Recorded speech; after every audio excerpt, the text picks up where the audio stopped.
The stranger at the door. The desert wind howled across the plains that afternoon, lifting waves of dust from the parched earth and carrying the faint scent of rain that never came. Clara Dawson stood on the porch of her small homestead, one hand shielding her eyes from the glare of the setting sun, the other clutching the faded shawl around her shoulders.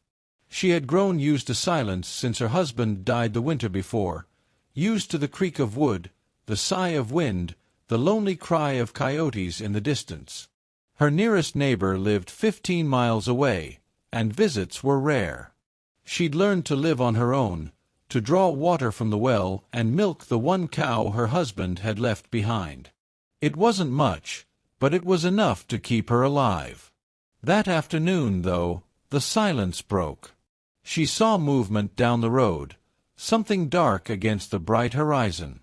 At first she thought it might be a horse, but as it drew nearer, she saw it was a man. Tall, broad-shouldered, and dressed in worn buckskin, his skin the color of red earth and his black hair tied in a braid that hung down his back. In his arms, he carried something small, something wrapped in a faded cloth. Clara's pulse quickened. She had heard stories of Apache warriors, raids, skirmishes, and the fear they brought to lonely ranchers like herself. But there was something different about this one. He wasn't riding in with a war cry. He was walking, stumbling, almost, each step heavy with exhaustion. When he reached the fence, he didn't cross it.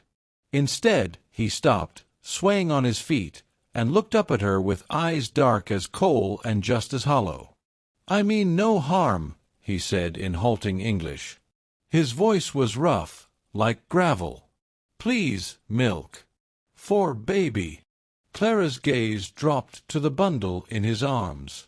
The cloth shifted slightly, revealing a tiny face, pale, thin, lips trembling in search of something to drink. "A baby," she whispered. He nodded, his expression unreadable. "My son."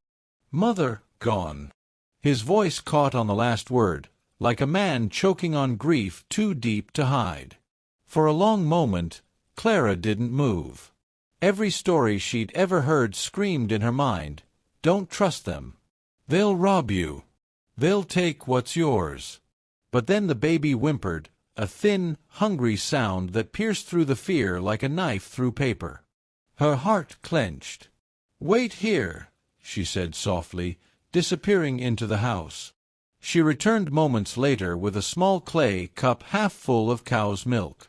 She stepped carefully to the gate and held it out. The Apache took it with trembling hands. He dipped his finger into the milk and touched it to the baby's lips. The child sucked weakly, making a soft sound that made Clara's throat tighten. The warrior looked up at her. "He is weak," he said. "No milk, 2 days." Clara bit her lip. "Bring him in," she said finally, "before he dies in your arms." The man hesitated, his pride flickering behind those dark eyes, but after a moment he nodded. He stepped through the gate, his boots dragging in the dust. Inside the house, Clara cleared a small space near the fire and fetched a blanket. He laid the baby down gently, as if afraid the child might shatter. "What happened to his mother?" she asked quietly. He stared into the flames for a long while before answering. "White soldiers," he said at last, voice low. "They came to our camp. Fire. Smoke. She ran with baby. I found them after. He didn't finish. He didn't need to." Clara swallowed the lump in her throat. "I'm sorry," she whispered. He nodded once, eyes glimmering with pain. "I walk far. No milk for him. No woman in my tribe left who can feed. You have milk." She froze. The question startled her, not in its meaning, but in how directly he asked it. It had been 3 months since her own baby had been stillborn. Her body had still produced milk for a time afterward, and though it had lessened, she could still feel the ache sometimes. The doctor had told her it would fade in time. She looked at the frail, crying infant on the blanket. "I can try," she said softly. The warrior's eyes flickered, relief, gratitude, disbelief all at once. Clara sat on the chair by the fire, her hands trembling as she lifted the baby into her arms. The tiny thing nuzzled instinctively against her. Her body reacted before her mind could protest, the maternal ache returning like a ghost. Within moments, the baby was drinking, weakly at first, then hungrily, desperately. The Apache warrior watched in silence. His chest rose and fell as though he had been holding his breath for days. When the baby finally slept, sated and peaceful, Clara rocked him gently.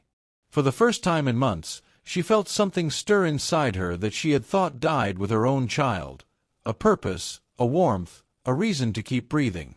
"What's his name?" she asked. "Dakota," the warrior said. "It means friend to all." She smiled faintly. "A good name." He bowed his head slightly. "You have kind heart," he said. "I repay you." She shook her head. "You owe me nothing. I just did what any mother would do." He looked at her for a long time, as if trying to understand her words. "You are mother," he said finally. "To him now. To me.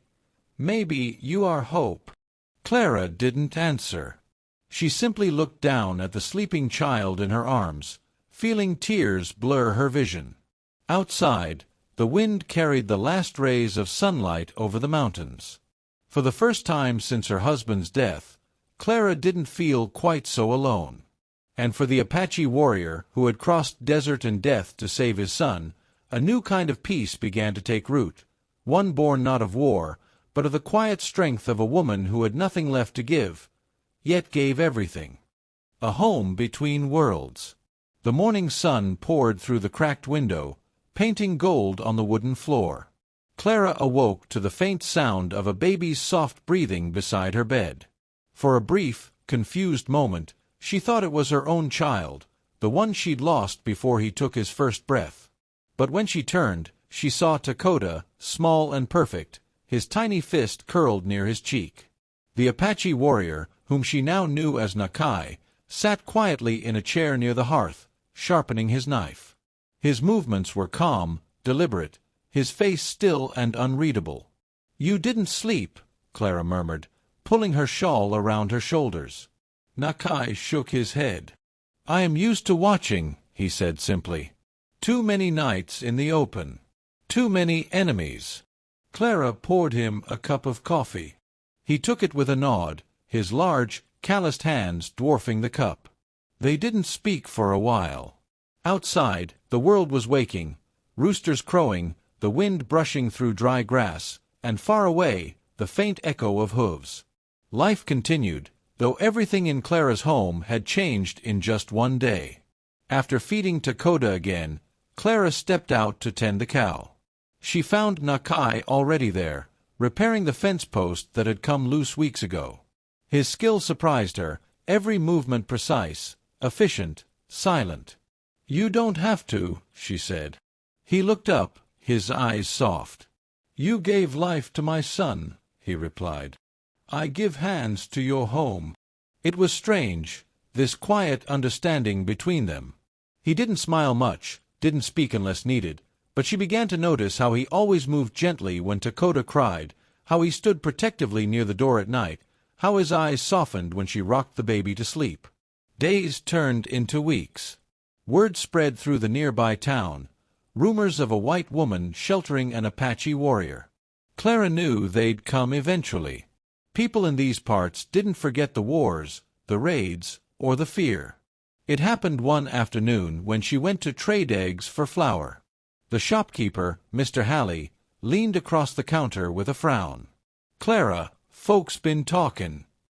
They say you got one of them stayin' out there. That true?" She hesitated. "He's no threat to anyone, Mr. Halley. He came with a starving child. I couldn't turn them away." Halley snorted. "Kindness'll get you killed." You don't know what them savages can do." She straightened, her voice calm but steady. "I know what I saw, a man carrying his dying son, asking for milk. That's not savagery. That's love." The old man muttered something under his breath, but she didn't care. She left with her flower and her head high, though a heavy feeling settled in her chest. When she returned home, Nakai was carving something from a piece of wood by the fire. It was a small figurine, an eagle, wings spread wide. "For you," he said, offering it to her. She traced the edges with her fingertips. "It's beautiful." He nodded once. "In my tribe, eagle means strength to rise again." His gaze lingered on her face, quiet but filled with meaning. "You are like that." Clara's throat tightened. "You give me too much credit." He shook his head.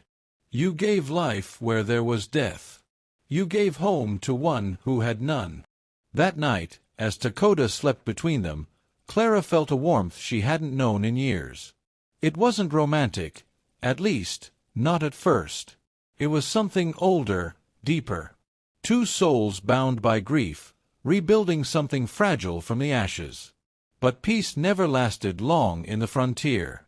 2 nights later, dogs barked in the distance. Then came the sound of horses. Clara's heart jumped as 3 riders approached the house, torches burning in their hands. "Stay inside," Nakai said, standing quickly and grabbing his rifle. The door burst open before she could answer. The men's faces were shadowed by firelight, but their voices were sharp with hate. "There he is," one shouted. "The Apache bastard." Clara stepped in front of Nakai, her hands trembling but firm. "Stop this. He's done nothing wrong." "Wrong?" the man spat. "His kind burned half this valley a few years back. You think we forgot?" Dakota began crying, his tiny wail piercing the tension. Clara's voice rose. "That baby you hear, he's half-starved, motherless, and alive only because of mercy. If you can't see the difference between a warrior and a father, then you're no better than what you claim to hate." The men hesitated, their torches flickering uncertainly. Nakai stood silent, weapon lowered, not pleading, just waiting. Finally, one of them muttered, "You'd risk your life for him?" Clara's eyes shone in the firelight. "I already did." There was a long silence before the riders turned away, muttering curses as they rode off into the night. When the last echo of hooves faded, Clara turned to Nakai, her body trembling. He reached out, placing a rough, warm hand on her shoulder. "You should not have stood between us," he said quietly. "They could have killed you." She looked up, tears glistening. "So could grief. So could loneliness. But you and that child, you gave me something to live for again." For the first time since they'd met, Nakai smiled, small, faint, but real. "Then we save each other." In the months that followed, the world softened. The townsfolk slowly stopped whispering when Clara walked by. They saw her hauling grain, laughing softly as the Apache helped her mend the barn roof, the baby on her hip giggling in the sunlight. When spring came, wildflowers bloomed around the old Dawson homestead. Dakota learned to walk between them, one hand in Nakai's, the other clutching Clara's skirt. Sometimes, neighbors would pass and watch, unsure what to think, the Apache warrior, the white widow, and the child who had bound them together. But Clara didn't care. In a world torn by hate, they had found something rare: peace born from pain, family from loss.